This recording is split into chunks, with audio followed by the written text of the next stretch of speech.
gente retorna falando de meteorologia, porque depois dos mais de 300 milímetros em algumas áreas do sul do Brasil, a péssima notícia para este feriado é que existe uma nova frente fria que vai chegar na região sul. Aliás, as pancadas já vão começar nesta tarde. Vamos dar uma olhadinha aqui comigo nas imagens de satélite, que a gente consegue identificar os dois sistemas. A primeira frente fria que passou e provocou diversos transtornos entre a Serra Gaúcha, norte do Rio Grande do Sul. Por lá tivemos pontes centenárias que foram destruídas. A gente viu nas imagens da nossa repórter que ela aglomerou a Valéria Burbello sobre os transtornos provocados em algumas cidades, né, lá do Alto Taquari, onde o rio invadiu todas as ruas, as casas, as pessoas tiveram que ficar em cima dos telhados. E o que acontece? Essa frente fria, ela chegou no Sudeste. Como ela tem um desvio, ela não chega com a mesma intensidade. Então, ela trouxe um pouco de umidade para o Sudeste, diminuiu as temperaturas, deixou o tempo mais instável, tá? Mas sem a energia que foi jogada na atmosfera do jeito que aconteceu no Rio Grande do Sul. E aí a gente olha na imagem de satélite uma nova. Está ali, ó, já se aproximando. É esse aglomerado de nuvens carregadas, junto com uma área de baixa pressão, que vai dar origem a um novo sistema frontal. Então, mal a gente se recuperou de um, já existe um novo sistema. E aí é muito difícil a gente querer avaliar os estragos, e inclusive que o nível dos rios volte, né, a descer, volte a ficar ao normal, com mais chuva vindo. Não precisaria nem ser uma chuva forte. Qualquer chuva agora deixaria a condição do Rio Grande do Sul muito desfavorecida. Então, ainda mais com essa condição de chuva mais significativa. Vamos dar uma olhadinha para a gente ver o que acontece aqui em todo o Brasil? Você já vê, então, a partir desse feriado, a nova frente fria avançando pelo Rio Grande do Sul, com novos temporais, rajadas de vento, tá? Chance realmente de transtornos em áreas que já foram afetadas. Por enquanto, nessa área clara do mapa, o tempo vai abrir, ou seja, no feriado abre um pouco em boa parte do interior do estado de São Paulo, até a chuva que a gente vê aqui na faixa leste é muito fraca. E aqui entre Minas Gerais e centro-oeste do Brasil, até temos algumas pancadas mais significativas, mas não serão generalizadas, portanto não preparam o solo para o plantio da safra 23-24, que está aí em breve vai acontecer em grande parte do Brasil. Toda a área clara do mapa segue com tempo seco. E por aqui, o tempo seco de várias semanas tem agravado a situação dos focos de incêndio e deixado a umidade do solo cada vez mais baixa. As temperaturas estão bastante elevadas em algumas áreas aqui que a gente vê dessa área clara. E o que é esse novo sistema que vai provocar tempo severo? É uma combinação, então, de uma área de baixa pressão que vai dar origem a uma nova frente fria. A gente teve inicialmente, nesse começo de semana, na segunda-feira, a chuva mais forte concentrada na Serra Gaúcha. Desta vez, a área de baixa pressão vai ter aqui uma atuação mais pelo interior. E aí a gente também não descarta a ocorrência de raios e também queda de granizo. Então fica aqui o alerta. Mudou um pouco a localização da chuva forte, mas de qualquer maneira é previsão para pancadas em diversas áreas da região sul do Brasil. E antes eu quero mostrar aqui um gráfico de São Gabriel, para a gente ver o potencial de chuva forte deste feriado. Olha só essa barra aqui do dia 7 de setembro. A gente pode ter mais 60 milímetros de chuva. Em uma área onde o solo já está encharcado, isso é um risco muito alto para deslizamentos de terra, para aumento do nível dos rios, portanto fica aí registrado. Agora eu vou colocar em todo o Brasil, o que a gente pode ver, a distribuição da chuva, como ela está extremamente irregular. Irregular para o Rio Grande do Sul, onde só fica ali os maiores volumes. Só que quando você chega aqui para o Paraná, para Mato Grosso do Sul, que até precisaria de algumas pancadas de chuva, o volume ali na escala fica em torno de 20 a 30 milímetros. E detalhe, essa é uma chuva em 5 dias, portanto de 7 a 12 de setembro. Todo o Brasil Central ainda com essa bolha de ar seco que impede a formação de nuvens carregadas. No Nordeste, só se vê chuva aqui na faixa leste. Na região Norte, apenas no noroeste do Amazonas e em alguns trechos de Roraima.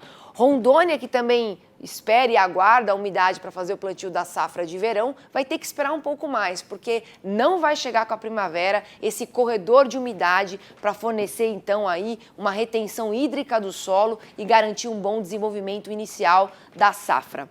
A gente vai olhar aqui as máximas muito elevadas, o que agrava essa condição de solo mais seco. 38 graus é a máxima prevista para Juruena, 30 graus em Patrocínio, em Minas Gerais, e lá em parte do Rio Grande do Sul, como a gente tem essa sequência de frentes frias, as máximas não ficam tão elevadas assim, ficam em torno dos 25 graus, que é a máxima prevista para Cruz Alta neste feriado. E agora a gente vai para interatividade, então a gente vai, inclusive, responder as perguntas dos nossos telespectadores. Vamos dar uma olhadinha aqui no nosso telão? Gostaria de saber como é que fica a previsão do tempo para a cultura de mandioca nos próximos 3 meses em Serrolândia, na Bahia. É a Bruna que pergunta. Agora a gente sai da perguntinha da Bruna, coloca aqui o gráfico no nosso telão e olha só o que a gente observa. Não dá para esperar chuva tão cedo na Bahia. O regime de chuvas do Nordeste do Brasil, ele é muito bem definido e ele é dividido em 3 partes. No começo do ano, chove bastante na faixa norte do Nordeste, por causa da zona de convergência intertropical, chamada ZCIT. No meio do ano, que é o que a gente tem observado agora, chove na faixa leste. Por isso que dia após dia a gente vê a costa do litoral com pancadas de chuva que não conseguem chegar até o interior. E na região do Mato Piba, bem o interior, essa grande fronteira agrícola que é o oeste da Bahia, a gente só vê chuva a partir de novembro.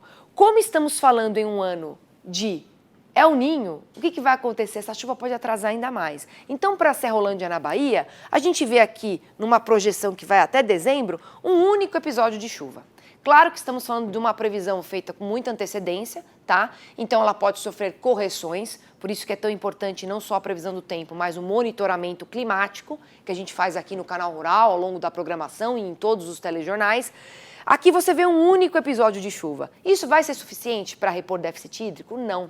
Então isso mostra um cenário muito desafiador para os produtores do Nordeste, que passaram os últimos 3 anos com médias climatológicas anuais melhores, justamente porque a gente estava regido por um Laninha, que trazia, então, mais estiagem no sul e favorecia o Nordeste. Agora vai ser o contrário, e inclusive até muito descalibrado, porque o que a gente está vendo no sul do Brasil é esse efeito do El Niño potencializando ainda mais os temporais. Então a umidade pode ser excessiva em alguns momentos no Rio Grande do Sul. E claro que vai faltar em Serrolândia. A gente tem mais uma aqui, interatividade no nosso telão, é o Aparecido. Olá, boa tarde. Queria a previsão do tempo para setembro e outubro na cidade de Andirã, no Paraná. Então agora a gente coloca aqui o mapa, Andira aqui no Paraná. E o que a gente observa?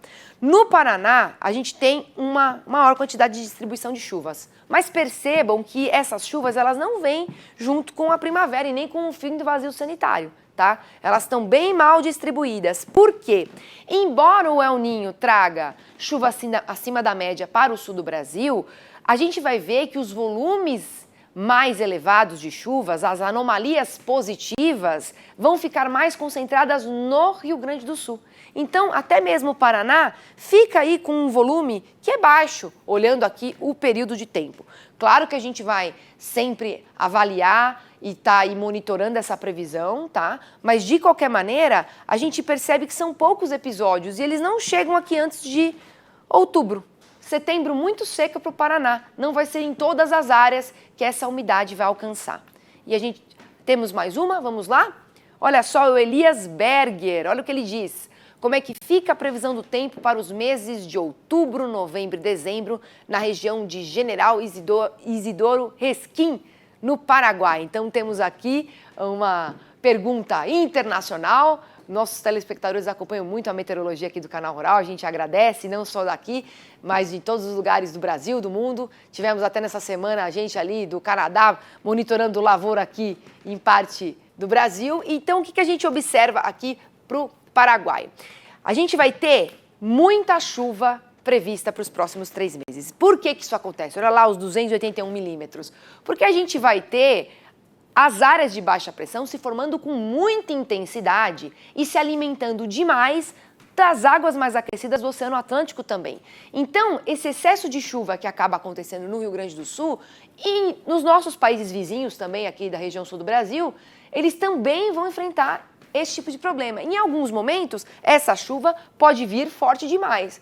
Quando a gente tem, por exemplo, aqui estimado 70 milímetros em 24 horas, o solo muitas vezes não tem capacidade para reter tamanha umidade. E aí que a gente vê os transtornos. É diferente de um volume de 70 milímetros distribuídos ao longo de 5 dias. É o que a gente chama de chuva agrícola. Chuva agrícola precisa ter 2 dígitos, portanto 15, 20 milímetros, para o solo conseguir reter essa umidade para ter um bom desempenho da lavoura. Não adianta nada chover 70 milímetros em um único dia. Então o que a gente vê?